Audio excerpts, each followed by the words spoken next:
What is up, guys? JP here, and I have a problem. I've been playing too much freaking Diablo Reaper of Souls. I haven't done anything else. It's like I gotta tap that vein and get into the Diablo universe once again. And you probably should too, or should you? I guess that's what we're gonna find out here in this JPOV for Diablo Reaper of Souls.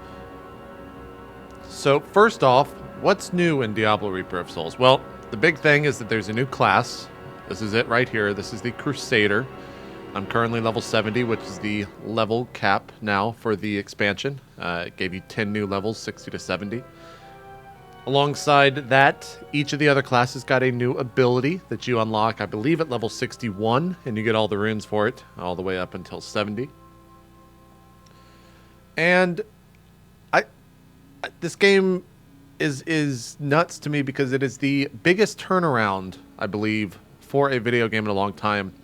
Back when I started Diablo 3, I ended up hitting 60 the first day. I played for another 2 or 3 days after that, and then I never touched it. Now, that could have been a lot of things. It could have been the fact that I was playing something else. I might have been playing WoW at the time, or it could have been the fact that the end game to the original Diablo was not fun at all. It was this grind all the way up until Inferno. The loot wasn't really all that copious. I didn't drop that much. I couldn't get my legendaries. It was just a rather dull experience, I guess is the best way to say it. And alongside Reaper of Souls, they've also announced patch 2.0, which is the loot patch. They changed the loot in this game. And that's been out for, I think, a little over a month, maybe 2 or 3 months. And it really changed a lot. But before we get into that, let's just talk about the UI here. It's been completely overdone, or rehauled. It is awesome. At any point in time, I can hit the O button. I can look at my friends, see what they look like right here. That is their actual in-game character. I can also right-click on their character, go to View Profile. Let me close this, go down to their heroes, and I can see exactly what they're wearing. And it's really, really awesome. I can see all their different characters. That's pretty good.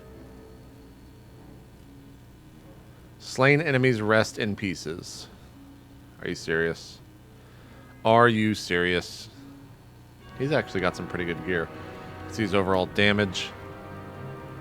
303,000. It's really cool. I really like that. You can also see who's currently in a game and just left click and join their game. Then you've got communities. Let's, I haven't messed around too much with a clan. Let's just join a clan. Okay. I think 150 is the full number. These are all full. 149. Let's join Ars and Furnace. These guys will be happy to see me. Pending request. You know what? Let's just create my own. itmeJP Nation. Looking for members. Yeah, sure, why not? Okay, we have created a clan. What are these settings? What do these do? I would mess too much with this stuff. Huh. I did this for the JPOE of Reaper of Souls. I like Reaper of Souls. How about you? Interesting. So I think this is just a better way to have friends, to hang out, stuff like that. Pretty cool. Pretty cool. You got your achievements, you got your stats, and the other big change is that there is no longer an auction house in this game. You have until June the 24th, until it completely shuts down. It will no longer be there. The other big stuff is that with the addition of Reaper of Souls, you also have the adventure mode, which unlocks when you complete the game. The adventure mode is basically their answer to Endgame. If you've played WoW, it's kind of like daily quests, but not as annoying. I'm not collecting 10 things. I'm basically doing quests within the game that are there in the single player campaign, but you do them all in succession however you want. We're going to jump into that in just a sec. There's another addition. They've changed the difficulty. You can play the game as normal, but you don't get any extras. And As you go up, you get extra XP, extra gold. You get some more blood shards, which is a new currency that you unlock at 70. If you play on Torment, which all that goes all the way up to Torment 6, you'll actually increase get new legendary items that are only available on Torment, which is kind of cool. And you also get legendary drop rate, etc., etc. We're going to be playing on Master. My gear is not good enough yet to play on Torment, in my opinion. And we're going to go ahead and jump into a private game of adventure. Along with all of this, you get a new act to complete. That is Act 5. And Act 5, story-wise, follows Malphael, I think it's Malphael, who is basically death, and you have to deal with him. And it really has a lot of callbacks to Diablo 2. You visit some pretty cool places, some pretty legendary places from Diablo 2, which are a lot of fun. Thank you, Tyrael. Tyrael's the worst character in Diablo 3 history. I just had to fit that in there somewhere. So as you can see, this is... Oh, okay. So this changes. Interesting. This is tied to the game. So earlier, I actually had all 4 of these done, and I was going to complete the 5th one to unlock this Herodic cache, sorry. And also, when you complete these, you get, as we go over here to my inventory, where are they at? You get these, the Rift Keystone Fragments. You bring 5 of these over to this thing, and it opens the Nephilim Obelisk, which takes you to a Nephilim Rift. And inside the Rift, you kill a certain amount of enemies. It's a lot. It took me like 45 to 50 minutes to clear. You can die in there. It's not like you die and you get kicked out or anything. And then when you complete that, you end up fighting the Nephilim Rift boss, who's kind of tough. And then you end up getting a lot more items from him. There's also a new currency in the game. They come in the shape of these right here, blood shards. And this is kind of your way to gamble.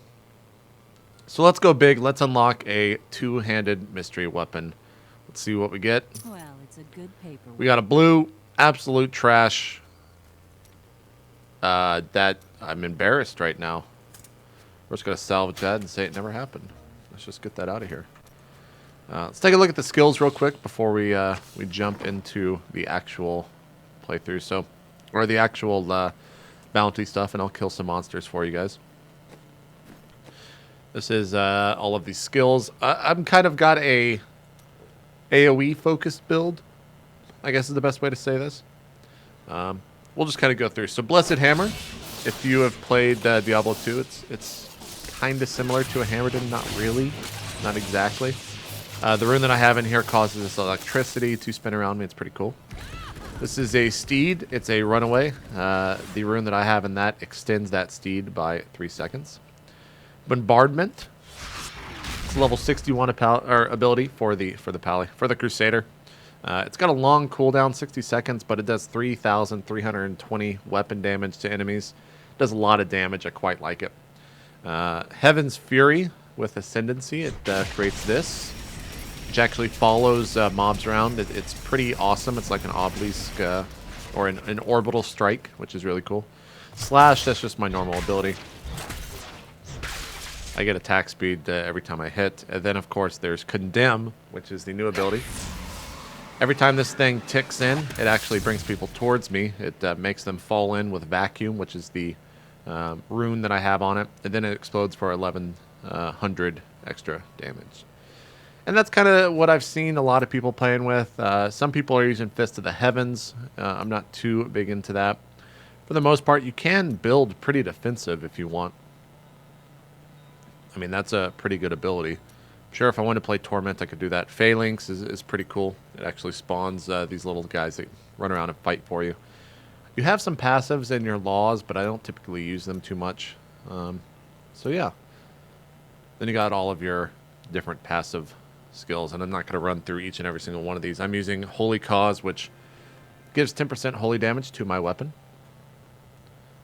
This one increases my steed charge and bombardment by 20 seconds, the cooldown. Also 20% damage on Phalanx. Righteousness increases my Wrath regeneration, which is my ability that, or sorry, my pool, my mana of this class. It also increases by 30. And then Heavenly Strength allows me to wield two-handed weapons in my main hand while bearing a shield in your offhand. But it also reduces your movement speed by 20%, and it's why I'm able to use the Furnace, which is kind of cool. I found that pretty helpful. All right, let's go kill some shit. We've been talking for way too long. Let's go kill Lograth the Warrior and see what Diablo is all about. Then we'll jump into some Act 5, show you guys a little bit of that. I think the one thing that they really nailed here, and it's just the loot. Wow, we already found him. The amount of loot that drops is so much more than it used to be, and it really makes a lot of fun because anyone can step in here, and you don't have to be a super elite pro to get good items. Good items will just typically drop for you. I see a lot of like the hardcore community having issues with this game, saying that they cater too much and they quote-unquote sold out, but I don't really... I mean, if I have fun playing a game, I don't really care if it's not hardcore. Like, you can play hardcore in this game. It does have a hardcore mode if you've never played Diablo. I think a lot of people play Path of Exiles that are those quote-unquote hardcore guys. Oh, we have to kill 150 enemies as well. Damn, this is kind of a shitty one. But this is not a hard game by any stretch of the imagination. I got 1 through 70 on my Crusader in probably, I'd say roughly 10 hours, which is incredibly slow. Some people had it in 3 or 4 hours. You can do it quite quickly. And then 60 to 70 for most people takes a little under, I think 3 to 4 hours for most people. If you play on the harder difficulties, you obviously get more XP as you progress forward. Whoops, let's get out of here. I really like this mount ability. They really nailed the idea of getting the fuck out as fast as possible. Quite like that. A lot of the adjectives that you can get have been retuned. There's no like shielding or invulnerable mobs where you have to kill all the minions around them before you can attack the main one. I think that's been removed. There's a couple of new ones like Orbiter. I'm trying to think of some other ones, but I don't really know too many of the new ones. Like I said, I didn't play too much of Diablo 3 after I hit 60 with my wizard back in the day. Oh yeah, it's a rainbow. How cute. Come here, Dark Moon. Not ready yet. So much damage. I really like the Crusader class, though. It's very AoE focused. I think that there's going to be some cool builds later on. Legendaries and set items actually impact builds a lot because they do certain special stuff. For example, I've already showed this to you, but my weapon does 6% of the enemy's current health is fire damage, which against people like certain mobs that have extra health, like their adjectives, extra health, it does a lot. A lot of times I just love grouping mobs up. Oh, I just hit Paragon. So Paragon, for those that don't know, is like an advanced leveling. It was introduced a little bit after launch, probably a month or two after launch. And it gave people a reason to play. Jesus, kind of after the end game, after you'd beaten the game. But it's basically advancement levels that do have an impact, but it's not too much of an impact. Did I just get a design? Royal Emerald. Ooh, I haven't gotten that yet. Not yet.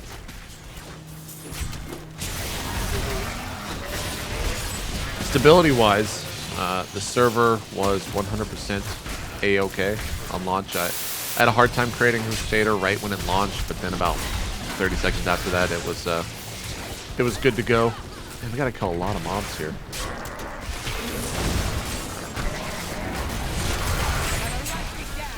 This game is probably most fun when played with friends. And they actually reward that by increasing the legendary chance, the drop rate of legendaries when you are playing with friends. And it also makes it so easy. Like my roommate, for example, on launch night, I didn't have him on my friends list because I hadn't played in forever.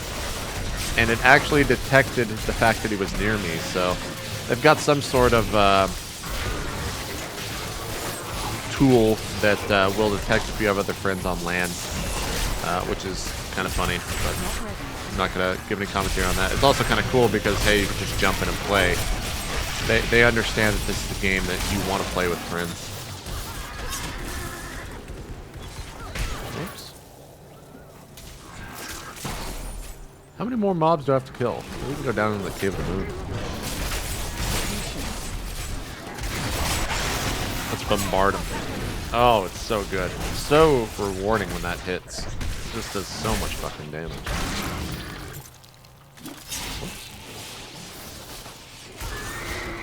Ooh, here we go. Barosh the Impaler. In terms of build, I don't know if mine is the most optimum. I'm sure there's going to be a lot of theory crafting over the next couple of weeks. And as people unlock new items, I'm sure builds will change to that. I think for Crusader, my personal opinion is that a lot of the best builds are going to have to deal with area damage. Because this is such an AoE focused class. And that's cool. I like that. It's also a lot of fun because I want to actually level up my my wizard, who's currently like 61 or something. Oh boy, I might die. Because they did get some new abilities. Every class got new ability. And I want to use the wizard's new ability, which is called, I think it's Black Hole. It pulls everything in towards you. Seems pretty cool. Come on, hurry up and die. There we go. Alright, we need a couple more minions so we can get out of here. I'll show you guys the first part of Act 5, because I don't want to spoil it too much. A lot of people do play for the story aspect of this.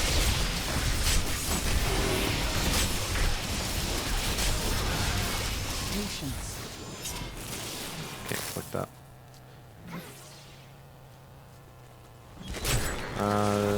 This should be enough right here.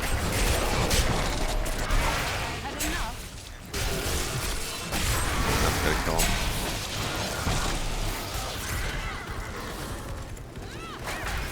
Not really sure what the Goatman drums do. I guess they can beat on those or something. Okay, bounty complete. Got some gold. Got some XP. And now let's GTFO. I guess I'm gonna go down into this cave and then port back. Seems the most effective way. I need to go back. There's probably some rare mobs in here, but whatever. We gotta get out and do these bounties, yo. Alright, let's go and jump. So in adventure mode, you can actually just choose the axe. You don't have to jump out at all. I don't want to show you the bosses of this. What is this? Kill Slinger? Alright, let's go kill Slinger. I'm into it. Oh god, I hate this. This is a very reminiscent of Act 3 from Diablo 2. I gotta kill 50 of these things? Let's go down to the Wretched Hold. I want to kill us. Not yet. They probably got a cool enemy down here. Oh, it's a maggot fruit. Lovely. Let's just bombard this shit. Look at the name of that item. The Judgmental Grandfather Flail of Death. If that's not a good name, I don't know what is. These pull do a lot of damage to you, so you try not to, of course, run into them. I think that one of the things Diablo 3 does quite well is the look of it, the way that they have this theme to the different zones that you can go into. I think they really nailed it. They always do a good job with that. The Blizzard art department is just kind of on top of it. They always make fantastic looking games, and that's definitely the case here as well. And I mean, how can you complain when your character looks like that? Oh, that's also true. One of the other things, too, I didn't think about that. There's a lot of new stuff here. Let's actually just port home, and I'll show you guys what I'm talking about. In Act 5, you actually unlock another artisan, and that is the Mystic. And the Mystic allows you to do two things. One, transmog. So let's say I don't... Actually, that's going to cost me money. Let's say I don't like the way this shield looks, and I want it to look like that. Well, we can actually just transmog it back to the original thing. And it costs me... It usually costs 500 gold. You can do it to the legendaries, which have their own looks. You have to collect them first before you unlock that. And then there's the enchantability.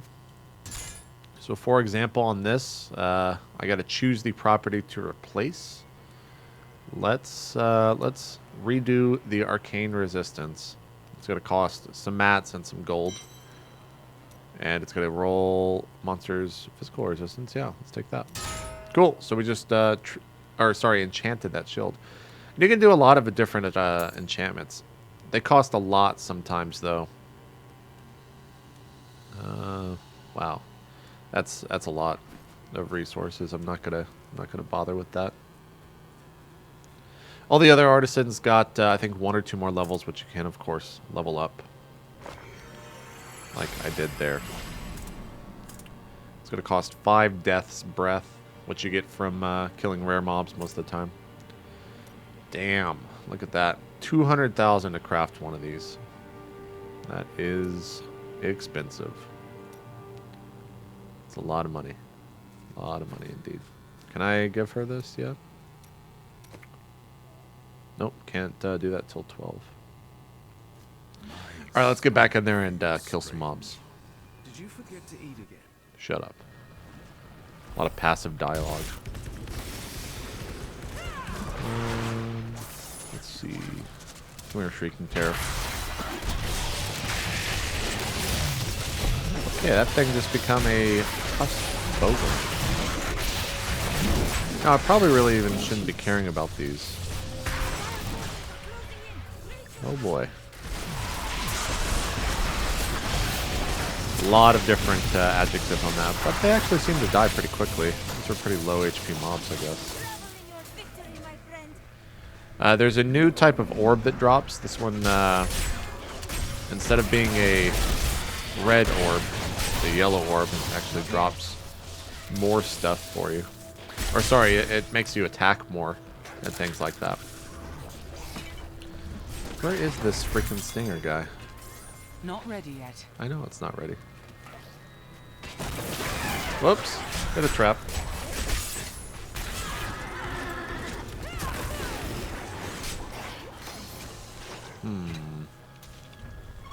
Come here, Slinger. Where are you? Let's go down into the winding cave. Patience. There's gotta be a rare down here, I imagine. Or is it just a chest? One of the other things, too, that they did with Loot 2.0 is just made things drop a lot more. In fact, I'm pretty sure it's built into the algorithm of the game. When you first start playing, you will most likely get a legendary item very, very quickly.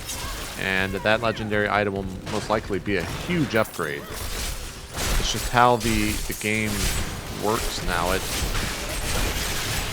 What is that? Takes a licking?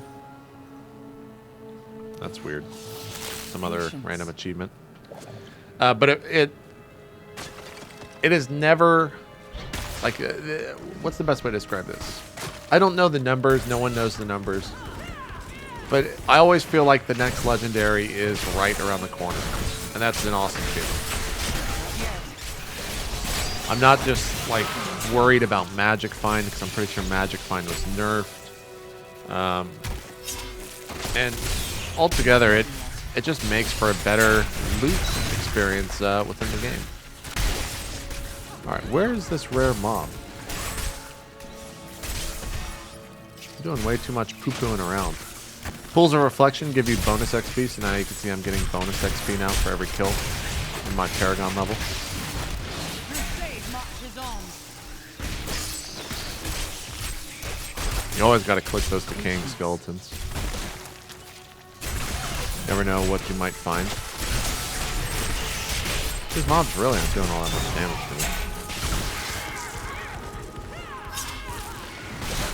Not ready yet. Bombard down here. That's for you, friend.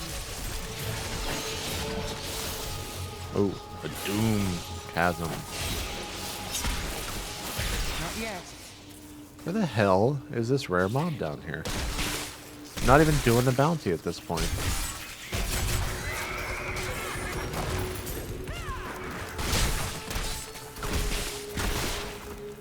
Come on. Oh. Not ready yet. Go ahead and kill all these mobs and then we'll spawn one of my Nemesis bracers, which allow a rare mob to spawn. Ooh, we got some badasses here. Oh god, I'm frozen. I might die. I might die. Not yet. I'm healed. Gotta stay outside the range.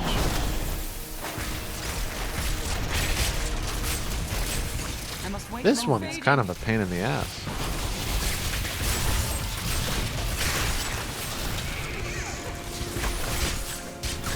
Okay, pot is now up. There we go. Get back in there. Try not to get frozen. Calling that bombardment. Do a bunch of damage. Not ready yet. Let's see. Let's put it into that. Why not?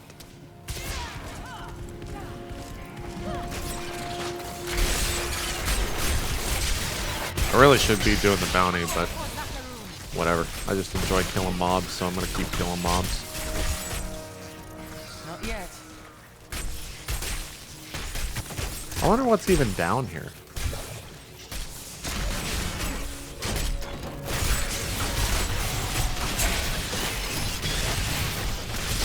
A lot of little rat type creatures. Ooh, it's a cursed chest. Okay. This is one of the new things that was actually implemented into... I'm not sure if it was put in... Oh, shit, son. I'm overburdened. Oh, are you fucking kidding me? Ooh, that looks good. That looks good. Let's do this cursed chest, though. Then we'll go do it. I'm not sure if this is a part of 2.0 or Reaper of Souls. Damn.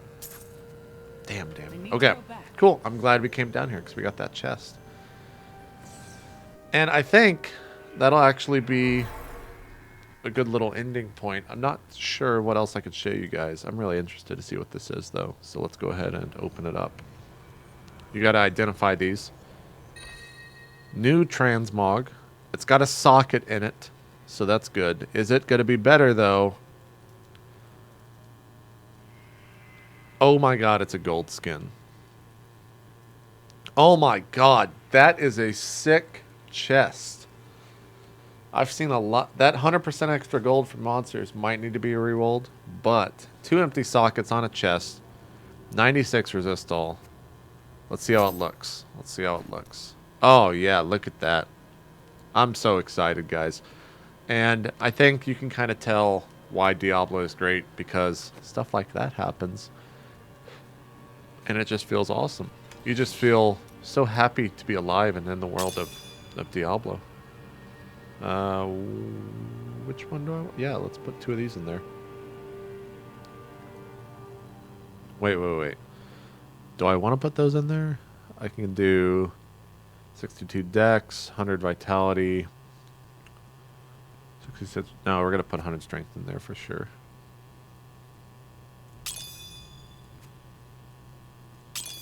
Sick. Now that's a big downgrade. So yeah, that this is my JPOV of Reaper of Souls. It's $40 for the digital deluxe, and I think it's $60 for the collector's edition. If you buy actually before the 30th, I think, of March, you get these, which have a little cool effect you can put on your character. They give you angelic looking wings if you want them. I've been playing with that off though. So this is from the StarCraft 2 Collector's Edition.